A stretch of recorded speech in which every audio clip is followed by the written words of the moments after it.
My name is Matt Schmidt, Matthias Schmidt. But my friends call me Matt. And as you can tell, I'm not from around here.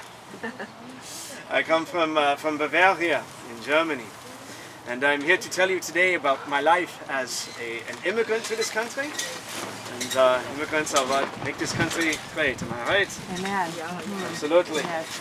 Well, as I said, I come from Bavaria, and I was raised there with my father Jesus and my mother Walburga. You see her right here, and very stern, good German mother.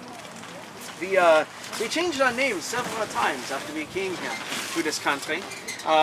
We dropped the T, we added the T, we dropped it again, you know, as one does. We wanted to sound less German as one does in the 1940s, you understand.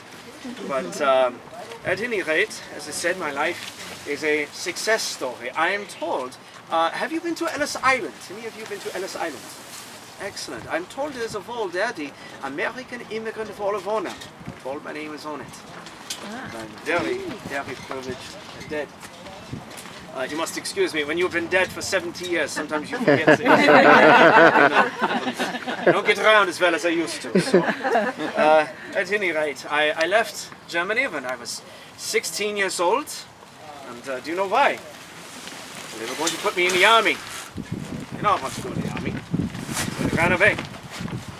I hopped on board a ship. Hopped was not exactly the right word, because right before we left, they gave us a big, huge farewell dinner. Let that sink in. A large dinner right before going on a boat on the open sea. I thought that was a good idea. I still have no idea why. Perhaps it was hospitality, perhaps it was superstition, perhaps, hard to believe, I was skin and bones at that time. Perhaps they wanted to put some meat on me, we will never know. But it was an eventful journey. We almost capsized at one point, but God's hand of provision was on us the entire way.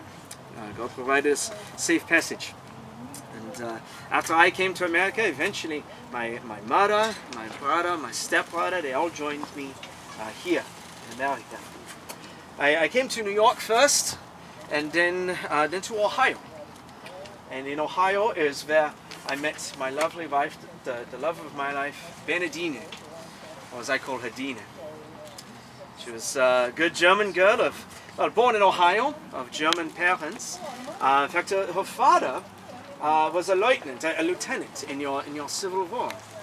And have you been to Gettysburg? Anybody been to? Excellent. You saw he was there.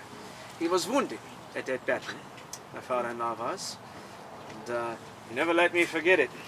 Anyways, he lived another 50 years there in Ohio before he died. But soon after we got married, I said to Dina, we must go to Oregon. And so I did. Came here to find a suitable place for us. But it turns out I forgot to tell her where I was. Wouldn't you know it, she eventually found me. She eventually found me in Jordan.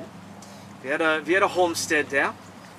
And we improved the land. We had some cattle and some fruit trees. And, have you ever been married? Anybody married? You know when you're first married and everything is so wonderful, but you're so poor. You do not know how poor you are.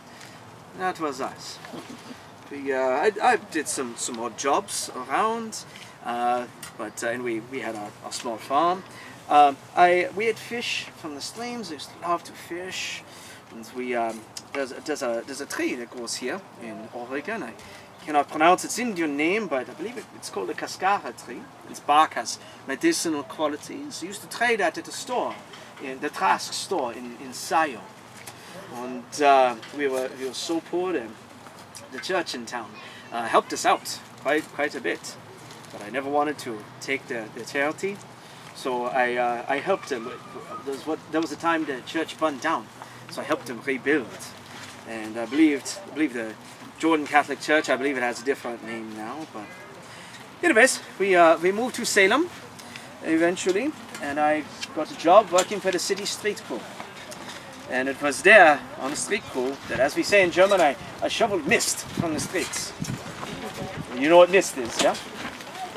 Well, when the horse is walking down the road and he lifts his tail, what comes out is the mist. The shovel mist out of the streets.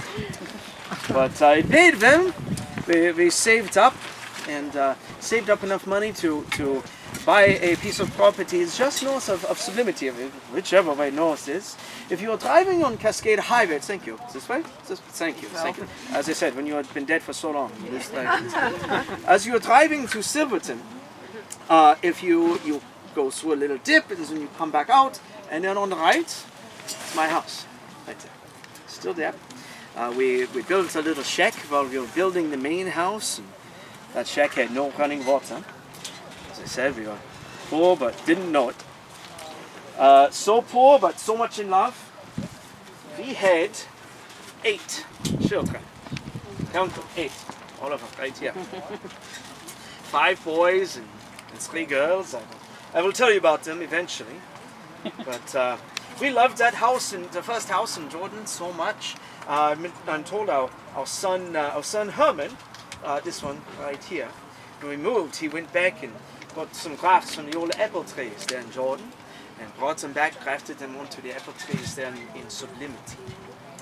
And in fact, Herman was the one who was responsible for dropping the T from our name.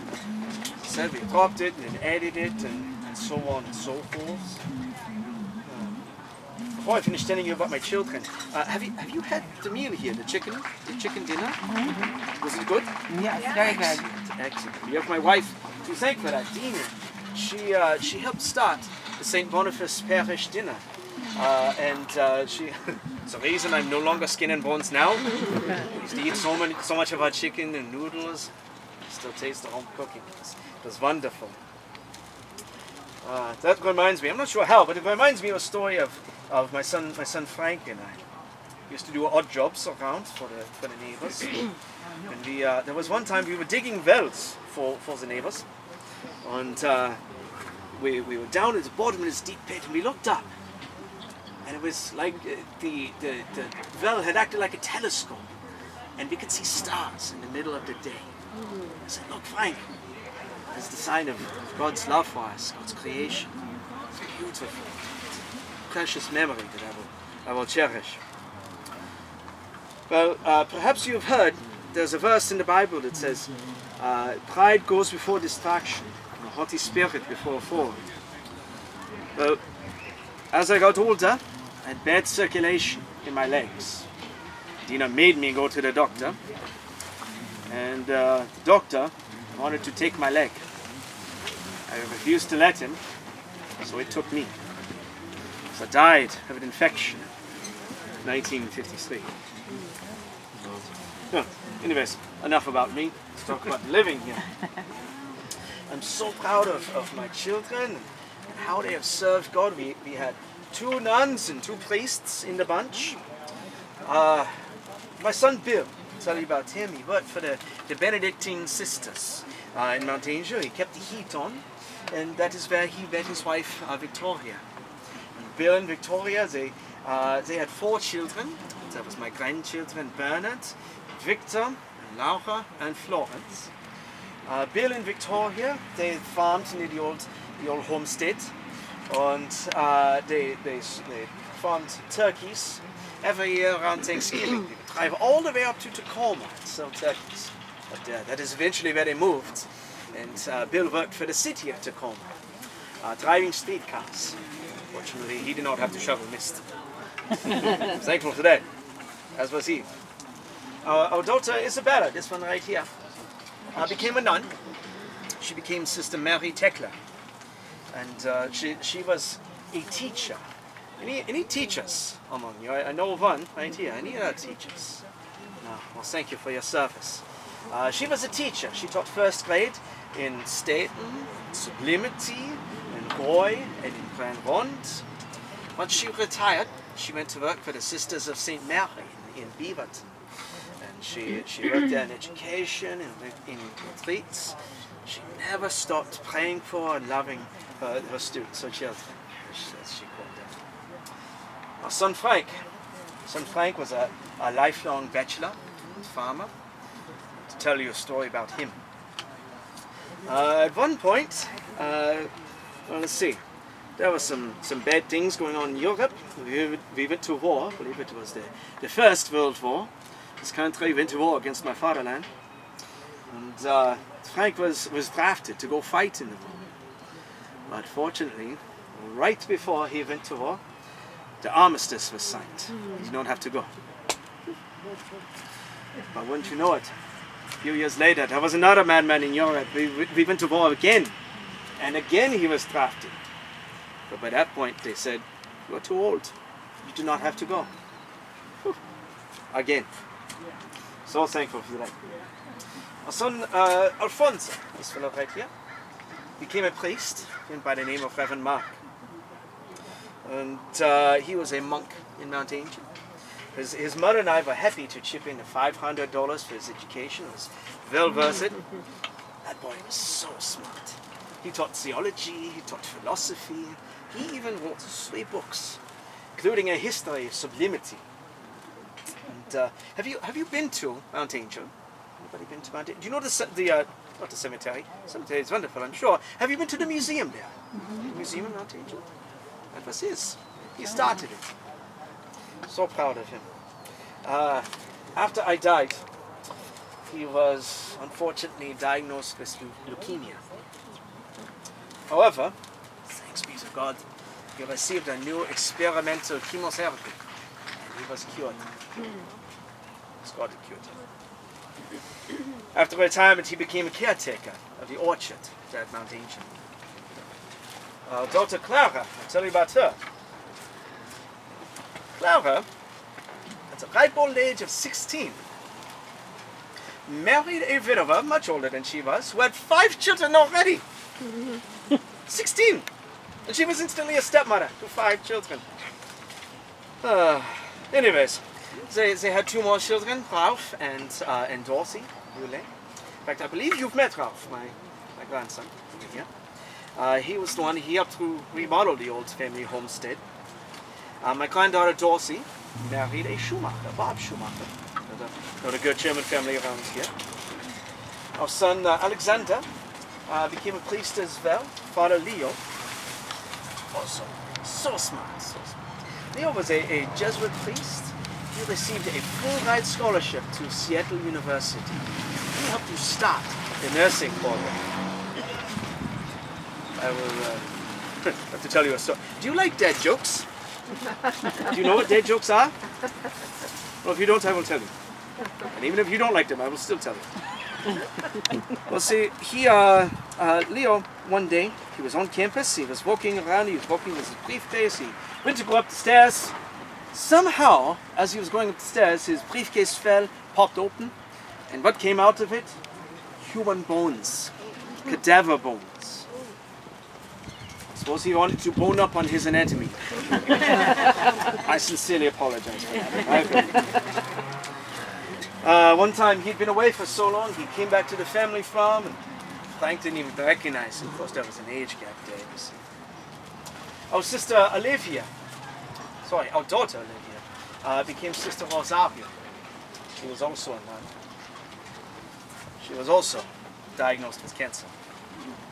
It took her at the age of 43. Our youngest son Frank, right here. He was born in 1914 on the farm. And he and his brother Frank were partners. They expanded the farm, another 250 acres. They raised cattle, they raised chickens. They sold eggs to the old, you remember the Gerard's General Store in Staten. They sold eggs there. They cut their own hay, they sold milk to the Mount Angel Creamery. And Herman married another good German girl, Mildred Günther. And they had 4 children, my grandchildren, Stephen, Karen, and Jeanette, and Diane. In fact, Steve and Jeanette live on the farm to this day. Well, as I look back on my life, the life of my family, I'm so thankful for God's grace to us, His love, His provision, His mercy, and His wisdom. And I pray that God's blessings continue to fall upon my family and illuminate their lives. And I pray the same for all of you. Thank you very much.